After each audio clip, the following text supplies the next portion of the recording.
Donc, c'est celui-là qu'on lui a appris à entrer en brousse, à détecter l'herbe, à détecter l'écorce. Avec maillot vert international, c'est la réussite totale.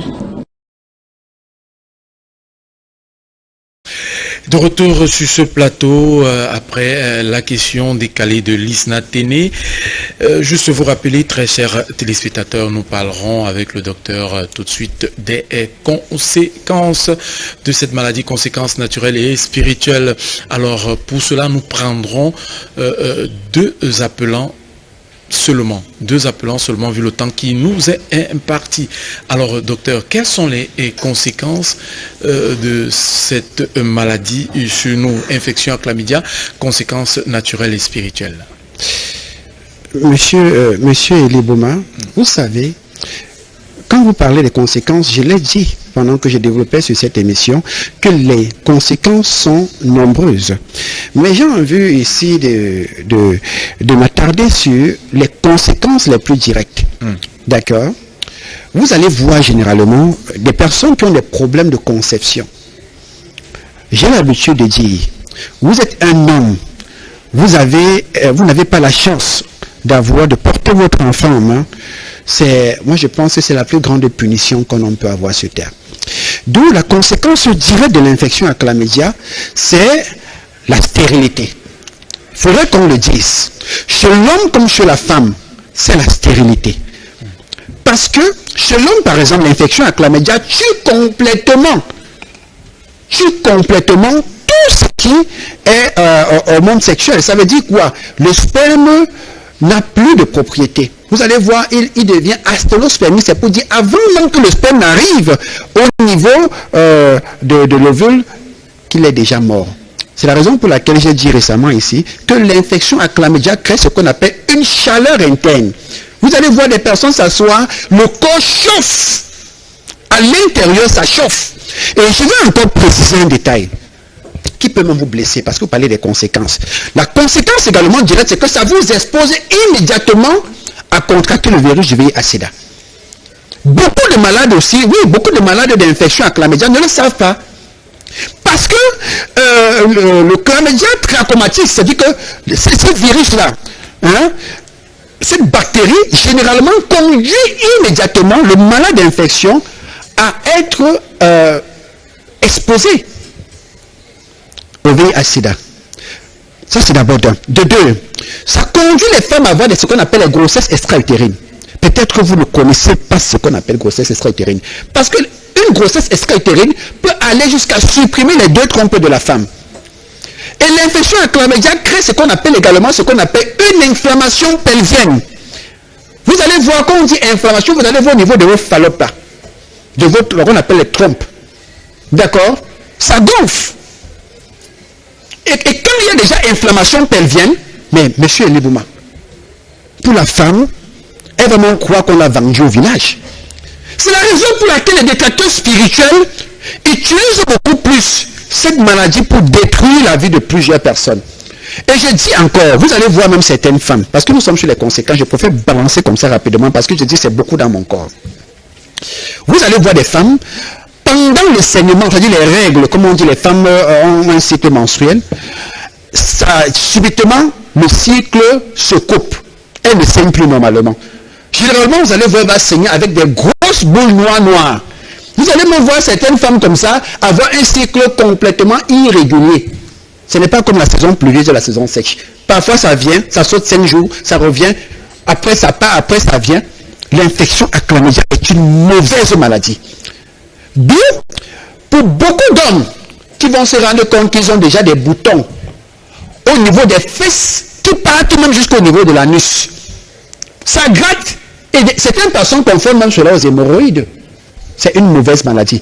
Et beaucoup de personnes également, beaucoup tout le temps, beaucoup de personnes également vont se rendre compte que cette infection-là, ils l'ont, mais ne sauront pas quelle porte toquer. Parce qu'ils se disent que pour soigner cette maladie, il faut sauvagement de l'argent. C'est faux. En moyen de ce qu'on appelle un suivi, vous venez, on découvre la maladie, et en fonction de vos moyens, on vous suit. Vous comprenez, monsieur Libouma? Oui. D'où les causes sont, il y a ce qu'on appelle les écoulements vaginaux. Vous allez voir certains hommes, à leur organe urinaire, il y a comme un liquide blanc qui sort. Ce liquide sort, ça sort, après ça va devenir jaunâtre, après c'est l'organe urinaire qui va faire comme si ça gratte à l'intérieur, ça gratte. Le bâton, là je préfère dire bâton parce que les enfants nous suivent, ça gratte, ça tue l'organe urinaire de l'homme, c'est-à-dire l'homme devient faible sexuellement du jour au lendemain.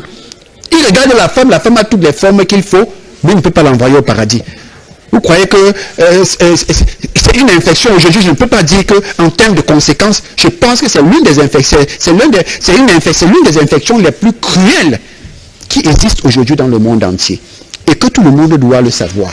Et beaucoup de personnes, à cause de l'ignorance, négligent cette maladie. C'est pourquoi j'ai voulu parler de ça, parce que sur 10 malades d'infection à chlamydia, au moins sur 8 ont des problèmes de conception. J'ai dit, allez faire vos recherches. Et sur 10 malades d'infection à chlamydia, au moins 7 se retrouvent dans une situation de typhoïde, de fièvre typhoïde chronique. D'où ce sont des frères jumeaux. Et quand vous parlez d'infection à chlamydia, comprenez que la gonococcine n'est plus loin. Comprenez que la blénorragie également n'est plus loin. La blénorragie, c'est ce qu'on appelle généralement au quartier la chaude pisse. Vous pissez, ça chauffe. Vous pleurez en pissant. Et je dis, tout ça, généralement, c'est causé par l'ignorance. Je ne veux pas dire la négligence, parce qu'il y a beaucoup de personnes aujourd'hui qui ne savent pas comment s'y prendre. Maillot Vert International, nous ouvrons vos portes autant pour nous. Du côté de Bonabéry, nous sommes situés au niveau du marché Tanko. Quand vous arrivez au niveau de la gare routière de Bonabéry, demandez la poissonnerie congèle comme ça en publicité. Le marché Tanko est juste à côté. Vous allez demander Maillot Vert. Juste à l'entrée, demandez Maillot Vert à la plaque Maillot Vert International, ou alors appelez au 675 57 23 56. Et je dis encore, je chute en disant, malheur à ceux, parce qu'il y a des petits sorciers qui regardent cette émission. Ils sont là, ils me regardent. Malheur à ceux qui spirituellement détruisent la vie des autres. Malheur, parce que si vous venez, on fait une consultation, j'ai eu l'habitude de dire, le retour à l'expéditeur, je ne badine pas avec cela. Parce que l'homme sorcier, je vais dire, tout le monde est sorcier, mais l'homme qui développe ses sorcelleries dans la négativité, Maillot Vert, gendarme de la médecine africaine, je ne vous mets pas en prison, je vous éteins. Que Dieu bénisse l'Afrique. Voilà, docteur, est-ce que parmi toutes les conséquences que vous avez citées, il y a une cette conséquence-là qui soit la plus dangereuse? Mais naturellement, monsieur Libouma, la conséquence la plus dangereuse, je dis, c'est l'absence de la possibilité de concevoir, pour une femme comme pour un homme. J'ai encore souvenir d'une femme qui était enceinte. À l'hôpital, on lui a dit, madame, on doit évacuer votre grossesse, sinon vous allez perdre la vie. Vous connaissez ce que cette femme a répondu? Non. Elle a dit, n'évacuez pas ma grossesse. Je préfère prendre le risque d'accoucher cet enfant et dites à cet enfant que je l'aime tellement. Il n'y a rien qui stresse comme les problèmes de conception. Donc je vais regarder cet écran, je vais saluer toutes ces femmes-là qui ont des problèmes de conception en vous disant, Dieu n'est pas mort. Ne perdez jamais espoir, ne perdez pas la foi. Le tout n'est pas de prier, mais garder la foi. Je vais également saluer ces femmes qui traversent des moments difficiles. Je vais faire un clin d'œil également à ceux qui sont dans des problèmes dans leur foyer. Vous savez quoi, monsieur Libouma? Non. Je sais que ce n'est pas la thématique, ce n'est pas l'objet de la thématique, mais c'est venu et je vais le dire. Je vais regarder l'écran et je vais demander à toutes les femmes, ou encore aux hommes, mais je m'adresse beaucoup plus aux femmes. Vous avez un mari, vous faites des mois et des mois sans communiquer avec ce dernier. Comment vous faites? Pour faire des mois et des mois, vous ne communiquez pas avec votre mari parce que vous vous dites que soit votre mari a un problème. Le diable passe généralement par l'absence de communication et pas des problèmes pour détruire des foyers. Voilà. Vous comprenez, monsieur Libouma? Pour détruire des foyers, d'où je vais dire ceci. Il y a